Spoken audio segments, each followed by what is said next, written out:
We are learning more and more that events that seem unrelated and trivial do have a huge part to play in an overall story. We will continue along with the actions of Jeff McCoy while he is on the run from the law. He would end up at the home of Johnson Hatfield to stay with his sister and brother in law. What trouble would he cause by staying in the home? And could this trouble be the third reason behind his death? That Johnson Hatfield would be less likely to warn McCoy of the plot to kill him over what happened with the voter buyout scheme. All aboard the Kentucky Tennessee Living Time Machine. Please fasten your seatbelts and keep your arms and legs inside of the vehicle at all times. But to get going, we need your help. We still need to fire up that time machine to transport us.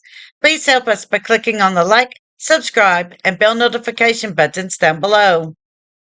Not only does this fire up the time machine for our flight back in time, but it convinces the YouTube algorithm that we need a bigger vehicle to reach more people who love history as much as you do.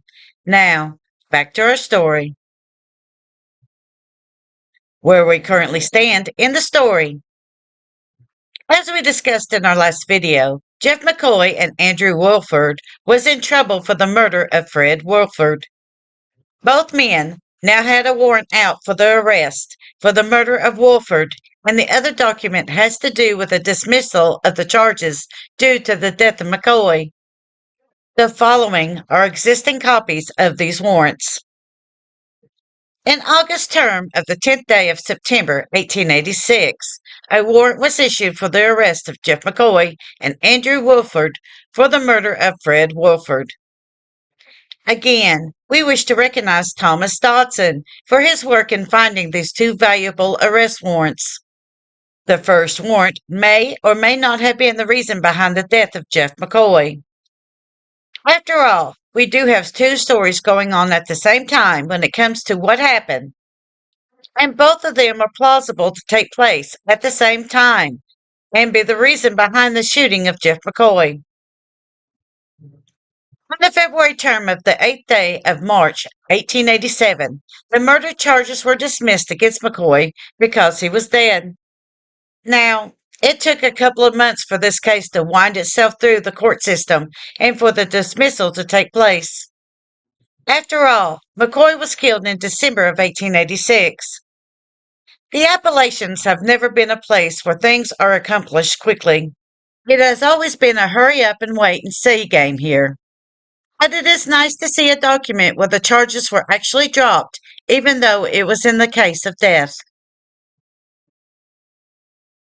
Buying an election. Now we are going to make this statement right here. We understand that what we are going to state sounds very familiar with the theories and conspiracies of today, but they are not in any way related, and we ask everyone to please refrain from comments about current elections. Thank you so much for your understanding. Continuing on.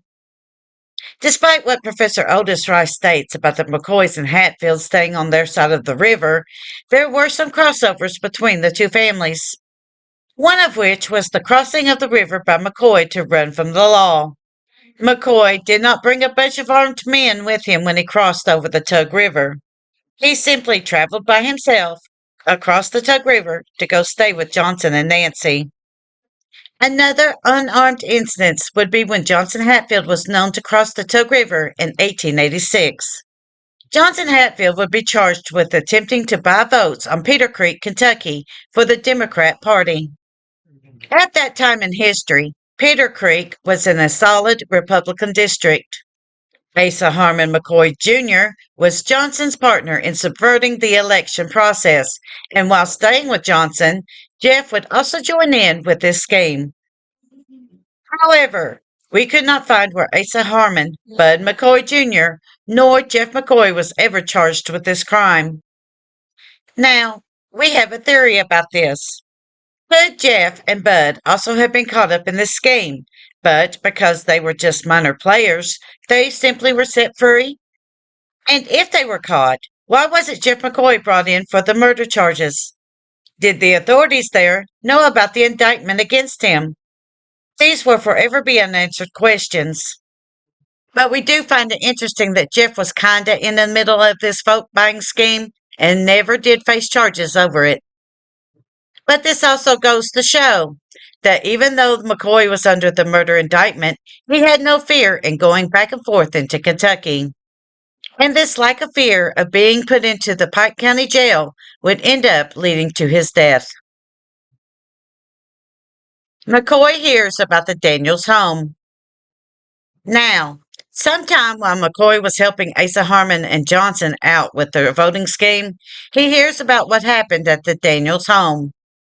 These women were Jeff's sister and possible niece or another sister involved in this event.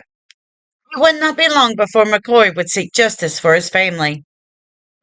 According to the sources, McCoy and Josiah Hurley set out to capture Tom Wallace and send him to the Pike County Jail to face punishment for the assault against the McCoy women. Wallace was able to escape from McCoy in the first arrest attempt. Now, according to the Sun article, in December of 1886, word got out that Jeff McCoy was trying to bring in Tom Wallace for assault. Ance Hatfield approached Jeff McCoy and apologized for the actions of his son, Cap Hatfield, and said that he would not stop him and would help.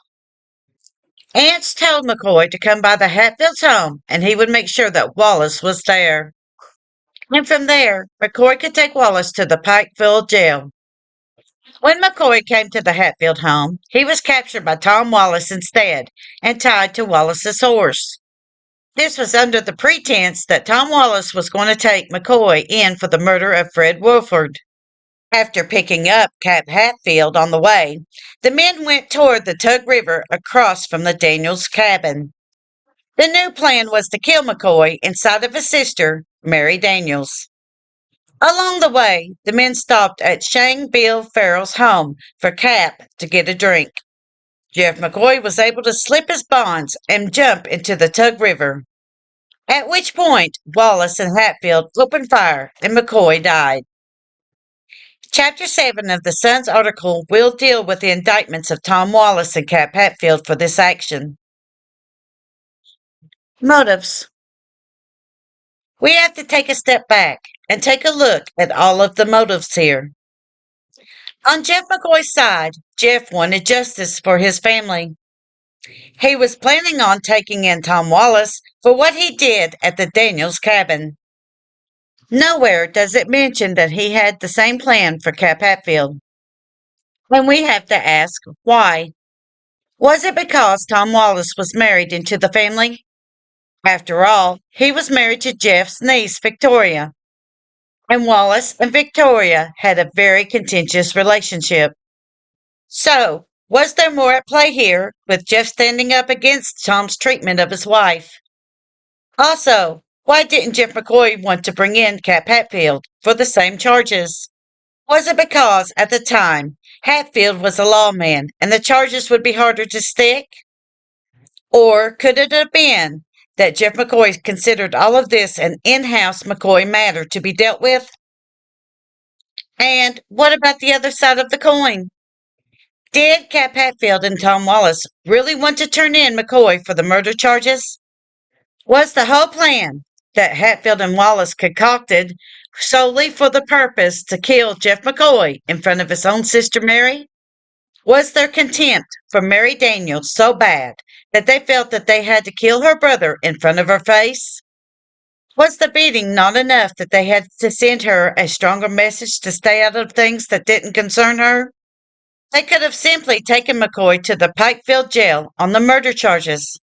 Were they afraid that McCoy could have been found not guilty? Or was this simply an excuse they could use to kill McCoy?